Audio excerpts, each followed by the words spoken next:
오늘 말씀은 갈라디아서 4장 12절부터 20절까지의 말씀입니다. 갈라디아서 4장 12절부터 20절까지의 말씀입니다. 형제들아, 내가 너희와 같이 되었은즉 너희도 나와 같이 되기를 구하노라. 너희가 내게 해롭게 하지 아니하였느니라. 내가 처음에 육체의 약함으로 말미암아 너희에게 복음을 전한 것을 너희가 아는 바라. 너희를 시험하는 것이 내 육체에 있으되 이것을 너희가 업신여기지도 아니하며 버리지도 아니하고 오직 나를 하나님의 천사와 같이 또는 그리스도 예수와 같이 영접하였도다. 너희의 복이 지금 어디 있느냐? 내가 너희에게 증언하노니 너희가 할 수만 있었더라면 너희의 눈이라도 빼어 나에게 주었으리라. 그런즉 내가 너희에게 참된 말을 함으로 원수가 되었느냐? 그들이 너희에게 대하여 열심 내는 것은 좋은 뜻이 아니요 오직 너희를 이간시켜 너희로 그들에게 대하여 열심을 내게 하려 함이라. 좋은 일에 대하여 열심으로 사모함을 받음은 내가 너희를 대하였을 때뿐 아니라 언제든지 좋으니라. 나의 자녀들아, 너희 속에 그리스도의 형상을 이루기까지 다시 너희를 위하여 해산하는 수고를 하노니 내가 이제라도 너희와 함께 있어 내 언성을 높이려 함은 너희에 대하여 의혹이 있습니다. 아멘. 바울은 논리적인 설명을 마치면서 갈라디아 교회 성도들을 설득합니다. 하지만 혼란에 빠진 갈라디아 교회 성도들에게 논리적인 설명만으로는 부족하다는 것을 알고 있었습니다. 그래서 지금까지의 논조와는 다르게 그들과의 친분 관계에 근거해서 설득하기 시작하죠. 산모가 온몸이 으스러지고 심장이 멈춰버릴 정도의 고통의 터널을 지난 후에야 비로소 자녀를 출산합니다. 이것이 해산의 수고이죠. 아마 여기 계신 대부분의 우리 권사님들은 이 고통을 다 경험하셨을 것입니다. 바울은 이런 어머니의 심정으로 갈라디아 성도들을 낳고 길렀다는 것입니다. 본문은 바울이 이와 같은 갈라디아 교인과의 관계를 이야기하면서 다른 복음에 빠진 이들의 마음을 돌이키려 합니다. 바울은 12절에서 먼저 너희도 나와 같이 되기를 구하노라 이렇게 말합니다. 여기서 구한다라는 이 말은 헬라어로 데오마이라는 단어인데요. 그 뜻은 간청하다라는 뜻입니다. 누가복음 5장에 보시면 나병 들린 사람이 예수님께 나옵니다. 그 12절에서 나병 들린 사람이 예수를 보고 엎드려 구하여 이르되라는 구절이 있는데요. 여기에서도 이 똑같은 단어가 동사로 쓰이고 있습니다.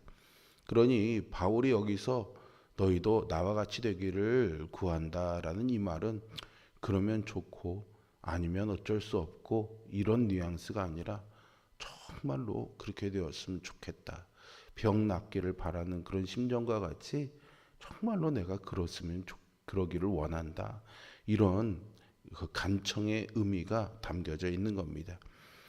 이 말의 뜻은요, 바울이 유대인으로서의 자부심을 갖고 있다가 예수님을 만난 후에 그 유대인의 정체성을 버리고 그리스도인이 된 것처럼 이제 갈라디아 교회 성도들도 유대인이 되려 하지 말고 그리스도인이 되라는 말입니다.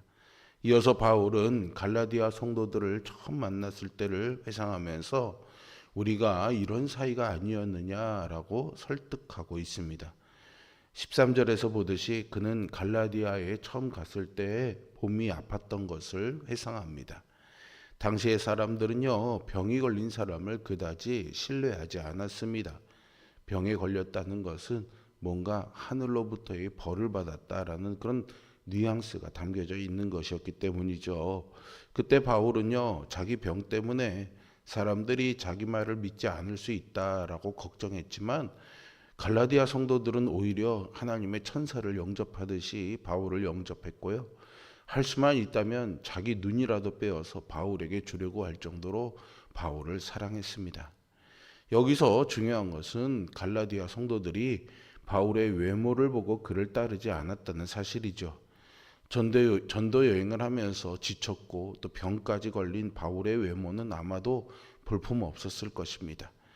그러나 그들은 바울의 참된 말에 집중했고요. 초라한 행색에도 불구하고 그를 사랑했습니다. 그런데 지금은 참된 말을 하는 바울을 원수로 여기고 할례와 율법, 즉 인간의 겉모습을 중시하는 자들의 말을 듣고 있으니 어찌된 일이냐라는 것이죠. 사람의 외모, 학벌, 집안, 기타 외적인 요소를 보고 지도자를 선택하거나 그 말을 듣는 어리석은 행동을 해서는 안 되겠습니다.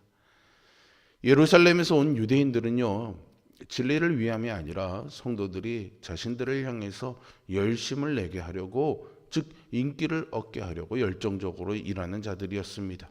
그러기에 바울을 공격하면서 바울과 갈라디아 성도들을 갈라놓고 자기들이 그 자리에 서려고 한 것이죠.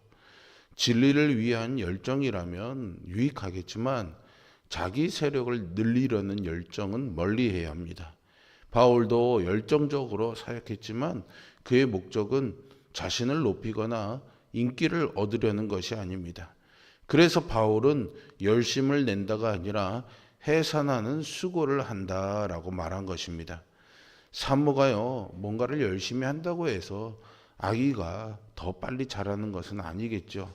다만 산모가 임신과 출산의 그 고통을 감수하듯이 교회의 성장 과정에서 사역자들이 수고를 감당하는 것입니다. 바울은 이미 갈라디아 교회를 세우고 떠난 상태였지만 상황이 이러니 그들 안에 그리스도의 형상을 이루기까지 해산의 수고를 다시 할 수밖에 없었습니다. 이제 바울은요, 20절에서 언성을 높여야겠다라는 말로 이어지는 의혹을 해소하기 위한 준비를 합니다. 바울은 갈라디아 성도들을 만났을 때 유력한 자들을 배경으로 제시하거나 학력이나 혈통 같은 것들을 내세우지 않았습니다.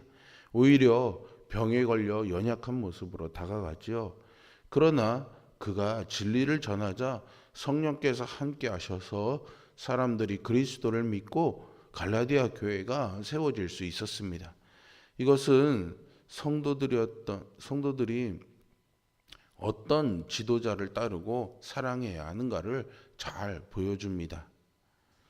코로나 팬데믹으로 교회가 비대면 예배를 드리기도 하고 공동체가 함께할 수 없는 시간을 한동안 지낸 뒤 우리 성도들의 신앙의 모습도 많이 바뀌었습니다. 전에는 주일 예배에 당연히 참석했다면 이제는 영상으로 참여하는 경우도 많아졌죠. 신앙생활을 영상으로 유지하는 것이 그나마 다행이고 나름의 영적인 유익도 있겠지만요. 아무래도 이 영상 매체를 보는 그런 상황이기 때문에 그 유튜브에 들어가서 있다 보면은 다른 이단과 사입이 또 잘못된 가르침을 전하는 영상들도 쉽게 접하는 엄청난 문제점도 있습니다. 하나를 보고 나면 비슷한 여러 영상들이 추천이 되고 그것들을 보고 또 보게 되면서 사실은 바람직하지 않은 그 영상이 진리인 것처럼 또 바람직한 것처럼 알지도 못하는 사이에 점점 더 깊이 빠져들어갈 수가 있게 되는 거죠.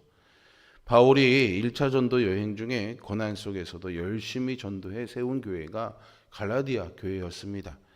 바울이 갈라디아 교회에 얼마나 뜨거운 열정을 품었는지 돌아가는 길에도 갈라디아 교회에 또 들렸고요. 2차, 3차 전도 여행 중에서도 들리면서 애정을 보여왔습니다. 오늘 본문에서도 아까 말씀드린 것처럼 해산의 수고라고 표현할 정도로 갈라디아 교회를 사랑으로 품었고 갈라디아 교회는 바울을 하나님의 천사 또는 그리스도 예수와 같이 영접했습니다.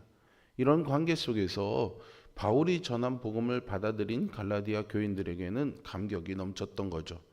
복음을 전하는 자와 받는 자가 영적으로 깊은 교제를 나누면 하나님의 권능이 나타납니다. 나를 위해 기도해주고 내게 필요한 말씀을 찾기 위해 주야로 말씀을 묵상하며 가르치는 목회자를 따른다면 우리는 잘못된 가르침에 넘어갈 수가 없습니다. 교회가 분란으로 갈라지는 현상을 보면요, 원수가 되어버린 양쪽 모두 자신들이 하나님 편에 서 있다라고 주장합니다. 그렇다면 사실 상대방은 사탄의 편에 있다라는 것 아니겠습니까? 분명히 분열되기 전에는 성령으로 하나 된 교회였습니다. 그런데 본질이 아닌 다른 이유로 분열이 되어서 서로를 사탄이라고 하며 자신만이 하나님의 편에 있다라고 그렇게 갈등과 다툼을 하는 것이죠. 갈라디아 교인들은 이방인인 자신들에게 복음의 정수를 전해준 바울에게 대단한 존경과 사랑을 가지고 있었습니다. 바울은 어디에서나 변함없이 믿음으로 말미암아 구원에 이르는 복음을 전했지요. 그런데 거짓 교사들이 갈라디아 교회에 들어와 성도들이 그렇게 살아가던 바울을 원수처럼 여기게 만들었습니다. 복음 안에서 선한 일을 하고자 하는 갈라디아 성도들을 미혹해서 믿음으로 말미암아 구원에 이른다는 참된 복음을 거부하게 하고 율법과 관습을 지켜야 한다고 가르쳤죠. 성도들이 자신과 참된 복음에서부터 멀어지는 모습을 보면서 바울은 가만히 있을 수가 없었던 것입니다. 누군지도 모르는 이가 전하는 말을 듣고 입맛에 맞는다고 관심을 쏟기보다는요, 신뢰할 수 있는 지도자를 통해서, 목회자를 통해서 하나님의 말씀을 통해 깊이 상고해 봐야 합니다. 때로는 듣기 싫고 마음에 맞지 않더라도 그것이 사랑으로 인한 쓴소리라면 거부하지 말아야죠. 참된 복음은 듣기 좋은 소리가 아니라 죄인을 살리는 약이기 때문입니다. 목회자와 교인은 세상의 친구처럼 인간적으로 친밀한 사이가 아닙니다. 생명의 말씀을 사랑으로 전하고 그 말씀을 순종으로 받는 영적인 교제를 나누는 관계입니다. 복음은 영적 교제의 핵심 매개체가 됩니다. 복음 안에서 신뢰할 수 있는 목회자를 따르고 참된 복음의 편에 설 때에 교회는 성령 안에서 자라게 됨을 우리의 마음에 새겨야 하겠습니다. 바울은요, 오로지 진리만을 전했습니다. 그는 복음에 대한 열정 외에는 아무것도 없는 사람이었습니다. 인간적인 설득력을 가지려면요, 외모, 학벌, 인맥, 세력을 위해서 동분서주하는 그런 지도자가 아니라 오직 복음을 부끄러워하지 않는 그런 일꾼이 필요합니다. 바울은요, 해산하는 것과 같은 고통을 겪으면서 갈라디아 성도들을 낳았습니다. 우리도 이 땅에 이단 사설에 현혹되어서 신앙의 정도에서 벗어나 곁길로 가는 자들을 비방하는 것에서 그치는 것이 아니라 자식을 위해 울부짖는 어머니의 심정으로 이들에게 사랑의 권고를 하는 일꾼들이 되어 있으면 좋겠습니다.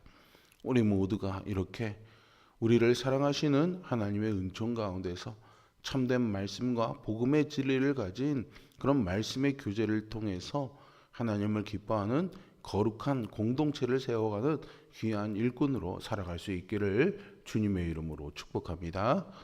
기도하겠습니다. 거룩하시고 살아계신 아버지 하나님, 갈라디아 교회를 향한, 아니 이 땅에 있는 교회들을 향한 바울의 해산하는 그 고통을 감수하는 그 사랑의 마음을 오늘 말씀을 통해서 또 우리가 보게 됩니다. 교회를 사랑하는 목회자와 성도들 사이에도 이런 바울의 마음이 전해지고 또 그것이 성령 안에서 교통이 되게 하여 주시어서 오직 인간적인 친밀함이나 외적으로 보여주는 좋은 어떤 것들이 아닌 복음의 진리 안에서 서로를 세워주고 또 세움받고 격려받고 격려해주고 위로해주고 위로받는 그런 말씀 안에서의 진정한 관계가 세워져서 우리 교회가 건강한 교회가 되게 하여 주시고 또 성도들 간에 그런 영적인 유대를 통하여서 정말로 이 세상에서 믿음으로 살아가는 그런 삶의 즐거움을 누릴 수 있는 그런 든든한 영적 공동체가 되는 우리 홍천 성결교회가 되게 하여 주시옵소서. 또 우리 성도들에게도 그러한 관계들이 깊어짐으로 인하여서 세상의 이단 사설과 유혹과 거짓된 진리에 이끌림 받지 말게 하여 주시고 복음의 진리 안에서 믿음으로 살아갈 수 있는 우리 모두가 되게 하여 주시옵소서. 오늘도 신실하신 하나님의 은혜와 은총이 우리에게 있기를 간절히 소망하며 예수 그리스도의 이름으로 기도합니다. 아멘. 하늘에